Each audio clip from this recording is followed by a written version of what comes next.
ഡൽഹിയിൽ തിരക്കിട്ട രാഷ്ട്രീയ നീക്കങ്ങളും ചർച്ചകളും ഒക്കെ നടക്കുകയാണ്. അടുത്ത മുഖ്യമന്ത്രിയെ തെരഞ്ഞെടുക്കാനുള്ള ആം ആദ്മി പാർട്ടിയുടെ രാഷ്ട്രീയ കാര്യസമിതി യോഗം ആരംഭിച്ചിട്ടുണ്ട്. നാളെ രാവിലെ 11 മണിക്ക് ആം ആദ്മി പാർട്ടി MLA-മാരുടെ യോഗം ചേരും. കേജ്രിവാൾ നാളെ വൈകിട്ട് 4:30 രാജിക്കത്ത് ലഫ്റ്റനന്റ് ഗവർണർക്ക് കൈമാറും. ഡൽഹിയിൽ നിന്ന് B. ബാലഗോപാലാണ് നമുക്കിപ്പം വിവരങ്ങളുമായി ചേരുന്നത്. ബാലു, നിർണായകമായ ചർച്ചകൾ, തിരക്കിട്ട നടപടികളൊക്കെ നടക്കുന്നുണ്ട്. നാളെ 4:30 ആ ടൈം. അത് എങ്ങനെയായിരിക്കണം രാജിക്കത്ത്, ഒരു പ്രകടനമാക്കണോ എന്നൊക്കെ രീതിയിലുള്ള ചർച്ചകൾ നടക്കുന്നുണ്ട്. ഉയർന്നു വരുന്ന പേരുകൾ ആരുടേതൊക്കെയാണ് അടുത്ത മുഖ്യമന്ത്രി സ്ഥാനത്തേക്ക്?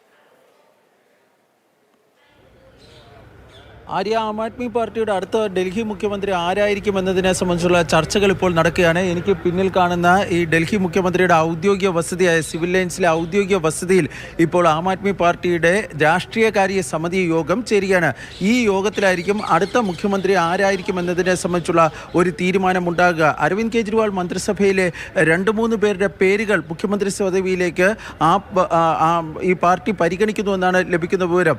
അതായത് സൗരവ് ഭരദ്വാജ്, ആതിഷി, അതുപോലെ തന്നെ ഗോപാൽ റായ്, കൈലാഷ് ഗെലോട്ട് എന്നിവരുടെ പേരുകളാണ് ഇങ്ങനെ പരിഗണിക്കുന്നത്. ഇതിൽ ആരായിരിക്കും അരവിന്ദ് കെജ്രിവാളിൻ്റെ പിൻഗാമി എന്ന് ഒരുപക്ഷെ അടുത്ത 1-2 മണിക്കൂറിനുള്ളിൽ തന്നെ അറിയാൻ വേണ്ടി കഴിയുന്നതായിരിക്കും. നേരത്തെ സുനിത കെജ്രിവാളിൻ്റെ പേര് പറഞ്ഞു കേട്ടിരുന്നുവെങ്കിലും തൻ്റെ കുടുംബത്തിലെ ആരും മുഖ്യമന്ത്രി പദവിയിൽ ഇപ്പോൾ വരുന്നതിനോട് കെജ്രിവാളിന് ഒരു താല്പര്യമില്ല എന്നാണ് ലഭിക്കുന്ന വിവരം.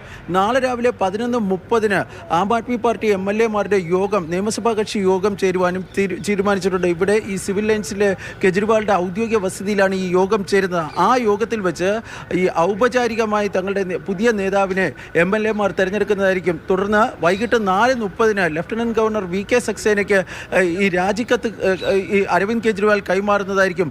അതേ സമയം തന്നെ പുതിയ സർക്കാർ രൂപീകരിക്കാനുള്ള അവകാശവാദം ഉന്നയിച്ചുകൊണ്ട് പുതുതായി തിരഞ്ഞെടുക്കപ്പെട്ട നേതാവും ഈ കെജ്രിവാളിനോടൊപ്പം ഈ ലഫ്റ്റനന്റ് ഗവർണറെ കാണുമെന്നാണ് അറിയിച്ചിട്ടുള്ളത്. പക്ഷേ രാജി ഗവർണർ അംഗീകരിക്കുമോ, ലഫ്റ്റനന്റ് ഗവർണർ അംഗീകരിക്കുമോ ഇല്ലയോ എന്നത് കാത്തിരുന്ന് കാണേണ്ടതാണ്. ഏതായാലും അടുത്ത 1-2 മണിക്കൂറിനുള്ളിൽ തന്നെ ഡൽഹിയിലെ പുതിയ മുഖ്യമന്ത്രി ആരായിരിക്കും എന്നതിനെ സംബന്ധിച്ച് ഒരു വ്യക്തത ഉണ്ടാകുന്നതായിരിക്കും. ആര്യ. ശരി ബാലു.